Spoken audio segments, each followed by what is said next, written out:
नमस्कार, खबरों की खबर में आपका स्वागत है। आज दिन भर एक खबर सुर्खियों में छाई रही और वो था असम में एक ईवीएम मशीन का मिलना, और वो भी एक भारतीय जनता पार्टी के नेता के परिवारजन की गाड़ी में। अब इसको लेकर के राजनीति तेज हो गई है। सवाल जवाब के कटघरे में हैं लोग। इलेक्शन कमीशन खुद कटघरे में है, जांच चल रही है। इलेक्शन कमीशन का कहना है कि हमने ऑफिसर सस्पेंड कर दिए हैं।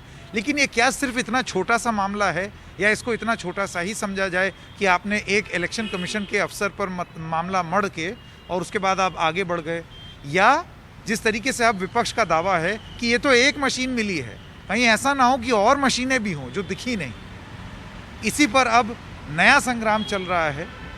आइए आपको पहले सुनाते हैं वो राजनीतिक बयान दोनों तरफ से। अब शिकस्त यानी हार को सामने देखकर भारतीय जनता पार्टी जो करती है वही कर रही है, ईवीएम चोरी।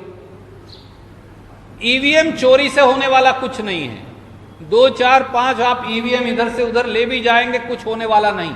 आगे आगे देखिए अब क्या होगा कि जो जो चुनाव आगे बढ़ता जाएगा एक और इल्जाम लगाएंगे, ये आरोप लगाएंगे कि बीजेपी ने मशीनों में कुछ ऐसा यंत्र फिक्स कर दिया था कि बटन तो दबाया जा रहा था हाथ का, लेकिन वोट जा रहा था कमल को। तो ये सारी बातें, और अब लोग इतने समझदार हो गए और हमारा सारा युवा वोटर, आई डोंट थिंक इससे कोई बहुत अधिक अंतर। जांच अपनी जगह होती रहेगी, तो जहां जांच करने वाली एजेंसियां वो अपना काम करे, उसमें इस तरह की बयानबाजी की कोई जरूरत नहीं है, ना गुंजाइश है। मैं स्वागत करना चाहता हूं नयन ज्योति हजारिका, नेता भारतीय जनता पार्टी, और अमन पवार, प्रवक्ता हैं कांग्रेस पार्टी के, आप दोनों का। सबसे पहले हजारिका जी आपके पास आना चाहता हूं। सिर्फ ये कह देना, आज सुबह से हम देख रहे हैं भारतीय जनता पार्टी के नेताओं की तरफ से ये बयान आ रहा है कि वो इलेक्शन कमीशन का एक अफसर था, उससे संबंधित मामला था, गाड़ी खराब हो गई थी तो दूसरी गाड़ी देख ली। आपको लगता है कि ये इतना एक साधारण सा स्पष्टीकरण दे देने से बात बन जाएगी? देखिए, अगर बात साधारण है तो साधारण सा स्पष्टीकरण नहीं आएगा, क्योंकि अब इलेक्शन का टाइम है और हजारों गाड़ियां रास्ते में अभी दौड़ रही है विभिन्न कारणों से। और ये बस एक बस हादसा है कि उनका गाड़ी खराब हो गया, नेक्स्ट पॉसिबल गाड़ी जिनका था उन्होंने लेकर निकल गया, वो एक तरफा इलेक्शन कमीशन की बात है। अगर आप भारतीय जनता पार्टी को इसमें घसीटने की जो साजिश ऑपोजिशन कर रही है उसका कोई वजूद नहीं है, क्योंकि भारतीय जनता, देखिए अभी उसके जगह कोई दूसरा गाड़ी होता तो क्या ये इतना बवाल वाली बात होती? एक्चुअली जो नेक्स्ट गाड़ी उनको पॉसिबल लगी जब उनका ब्रेकडाउन हुआ तो वो गाड़ी लिया, और दुर्भाग्यजन से वो हमारे जो कैंडिडेट है उनका कोई रिश्तेदार का गाड़ी है या उनसे लिंक गाड़ी है, वो तो आम बात है, just another coincident. Because election इतना बड़ा एक चीज है जिसमें हजारों गाड़ियां दौड़ रही है, लाखों लोग लगे हुए हैं। इत्तेफाक कह रहे हैं, जिसको आप महज एक इत्तेफाक और कोइंसिडेंस कह रहे हैं। मैं आपसे एक पलट करके सवाल पूछता हूं, यही चीज अगर होती कि कांग्रेस के या किसी और विपक्ष के नेता के रिश्तेदार की गाड़ी में इस तरीके से ईवीएम मशीन होती, तो क्या हजारिका जी यही बयान रखते, यही सूझबूझ दिखाते जो अभी दिखा रहे हैं? देखिए, भारतीय जनता पार्टी एक ऐसी पार्टी है जो तथ्यों पे काम करती है। अगर तथ्य उनके खिलाफ होते, if the facts were against that person, obviously हम लोग प्रश्न करते, वो हमारी संवैधानिक अधिकार है। और अगर नहीं होता तो भारतीय जनता पार्टी बिना किसी बात की बेवजह कोई भी बवाल नहीं करती है। देखिए, अगर जाहिर सी बात है, अगर कांग्रेस का कोई होता, अगर उनके साथ भी यही इंसिडेंट होता तो अखबार वाले या मीडिया वाले लोग अलग अलग तरह की बातें बनाते। पर when it comes to involvement of Bharatiya Janata party, क्या हम उनके साथ ऐसे ही व्यवहार करते जैसे वो लोग अभी कर रहे हैं? बिल्कुल हम लोग नहीं करते, because we are based on facts. हम लोग फैक्ट देखेंगे, क्या हाँ सही उनके अगेंस्ट में है, क्या है, उसके बाद हम लोग कोई स्टेप लेंगे। तो मैं समझता हूं कि ये विपक्ष जो है, जो ऑलरेडी हार रही है, कांग्रेस पार्टी। हाँ, अच्छा, एक सेकेंड, अब कांग्रेस पार्टी पर से भी पूछते हैं। अमन पवार जी, आपने सुना नयन ज्योति हजारिका जी, उनका ये कहना है कि अब आप ये हार रहे हैं तो बौखलाहट में आप आरोप लगाते चले जा रहे हैं। उन्होंने अपनी तरफ से स्पष्टीकरण दे दिया है। आप इलेक्शन कमीशन भी गए, आप अपना पक्ष रख दीजिए। देखिए, मैं सबसे पहले आपको ये बताना चाहूंगा कि इलेक्शन कमीशन की खुद की अपनी गाइडलाइंस है जो कहती है कि जब भी ईवीएम कहीं पर भी ट्रांसपोर्ट होंगी तो वो सिक्योरिटी पर्सनल के साथ ट्रांसपोर्ट होंगी। जिस गाड़ी में वो ट्रांसपोर्ट होंगी वो गाड़ी को सील किया जाएगा, और जिस जगह पर ईवीएम्स को निकाला जाएगा वहां पे पूरी वीडियोग्राफी के साथ उसको रखा जाएगा और निकाला भी जाएगा। तो इलेक्शन कमीशन की खुद की गाइडलाइंस हैं। और उसका उल्लंघन कौन करता है? खुद इलेक्शन कमीशन के जो अधिकारी हैं वो उल्लंघन करते हैं, और उल्लंघन करने के बाद क्या करते हैं कि ईवीएम को निकाल करके जो उस कॉन्स्टिट्यूएंसी से असेंबली का चुनाव जो आदमी लड़ रहा है भारतीय जनता पार्टी का, जिसने अपने खुद के इलेक्शन एफिडेविट में उस गाड़ी का जिक्र किया है, जायजा दिया है, उस गाड़ी में उसको रखा जाता है। और फिर जब ये गाड़ी पकड़ी जाती है वहां के लोकल लोगों के द्वारा रात में, जब बौखलाहट इलेक्शन कमीशन में आती है और 2-4 जो नीचे स्तर के अधिकारी हैं उनको सस्पेंड कर दिया जाता है। आज मेरा सवाल यह है कि देश में क्या इलेक्शन कमीशन नाम की एक जो मशीनरी हमारे कॉन्स्टिट्यूशन के अंतर्गत स्थापित हुई थी, वो आज जिंदा भी है कि नहीं है? ये हमारा सबसे बड़ा सवाल है। आप ईवीएम जो है वो भारतीय जनता पार्टी की गाड़ी में ट्रांसपोर्ट करते हैं। थोड़े दिन पहले उसी बगल की कॉन्स्टिट्यूएंसी में ये खबर निकल करके आई थी, जिसमें कांग्रेस पार्टी ने जाकर के शिकायत करी कि भारतीय जनता पार्टी के लोग जो है वो स्ट्रांग रूम में घुसे हुए थे जब फर्स्ट फेज का चुनाव असम में खत्म हुआ।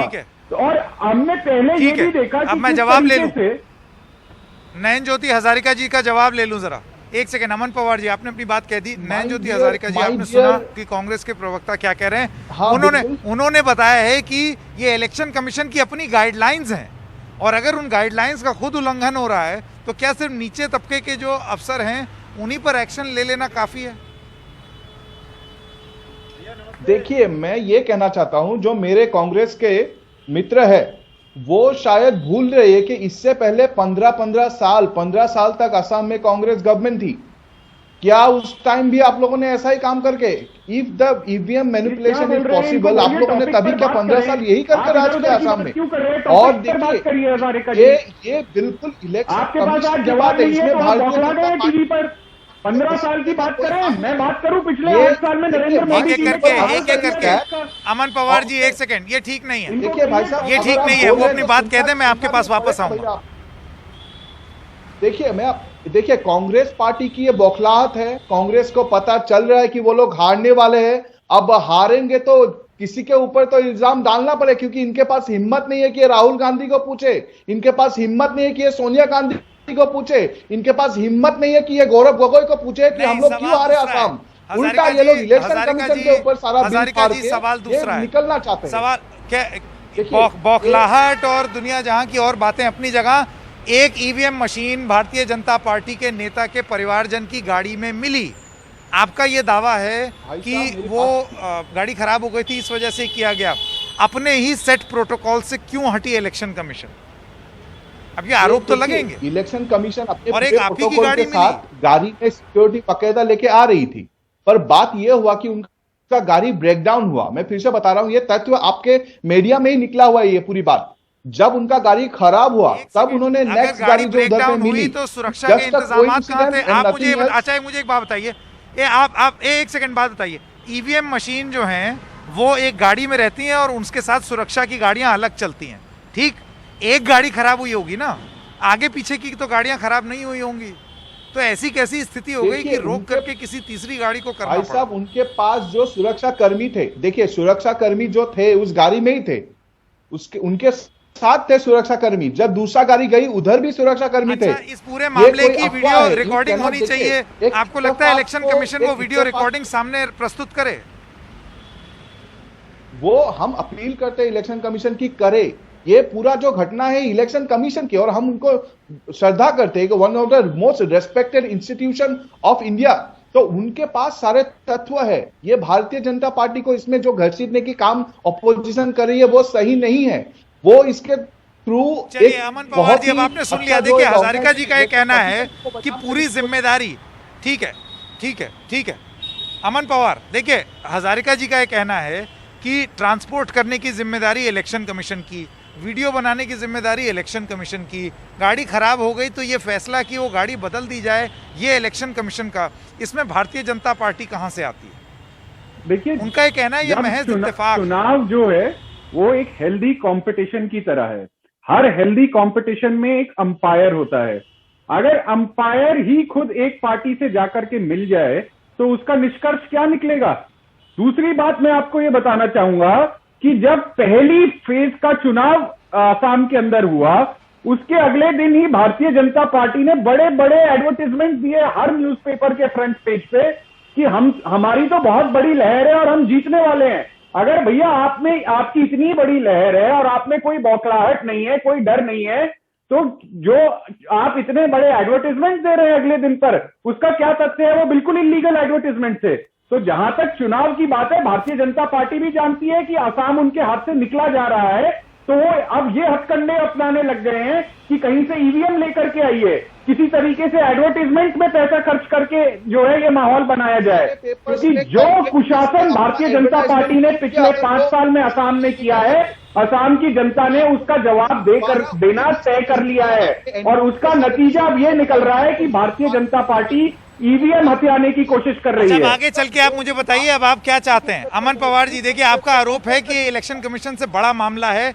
एक सेकंड, हजारिका जी का ये कहना है कि इलेक्शन कमीशन तक ही ये मामला सीमित है, ठीक है, यही बात है। अब आप मुझे बताइए कि इसका हल कैसे निकलेगा? एक जांच से निकलेगा, अब वो जांच कौन करे और उसका टाइम बाउंड मैनर में उसका फैसला आए या नहीं? हाँ बिल्कुल, हमने आज इलेक्शन कमीशन में जाकर के ये डिमांड करी है कि खुद चीफ इलेक्शन कमिश्नर इसका स्पष्टीकरण दे और एक रिटायर्ड सुप्रीम कोर्ट की जज की अध्यक्षता में इसकी जांच हो कि किस तरीके से भारतीय जनता पार्टी की गाड़ियों में जो है ईवीएम जो है ट्रांसपोर्ट की जा रही हैं। खुद एडवर्ट जो इनकी अपनी गाइडलाइंस है इलेक्शन कमीशन की, खुद की जो ईवीएम ट्रांसपोर्टेशन गाइडलाइंस है, उनका ये खुला उल्लंघन है। इसलिए इसकी जो सबसे ऊपरी जो तथ्य पे है उस पर जांच होनी चाहिए, क्योंकि डेमोक्रेसी का मजाक बना करके रख दिया। जवाब नयन ज्योति हजारिका जी का। हजारिका जी, आपको नहीं लगता है कि इस तरीके की एक जांच हो जानी चाहिए, क्योंकि आरोप बहुत गंभीर है? मैं कहता हूं बिल्कुल हो जानी चाहिए।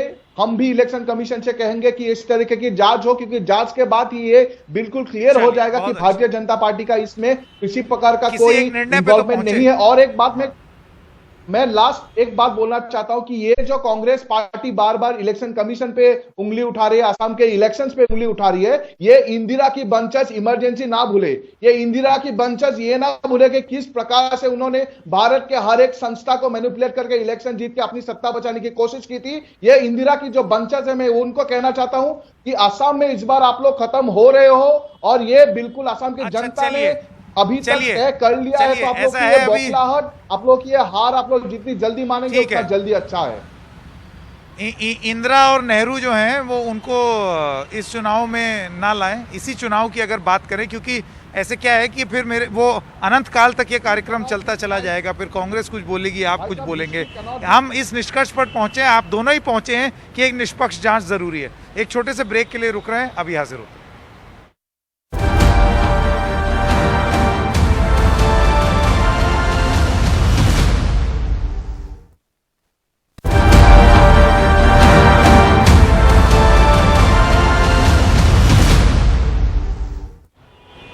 तो आइए आपको एक और खबर के बारे में भी बता दें। प्रियंका गांधी वाड्रा जो कि कांग्रेस की नेता हैं, उन्होंने एक वीडियो जारी करके बताया कि वो अपने आप को आइसोलेट कर रही हैं।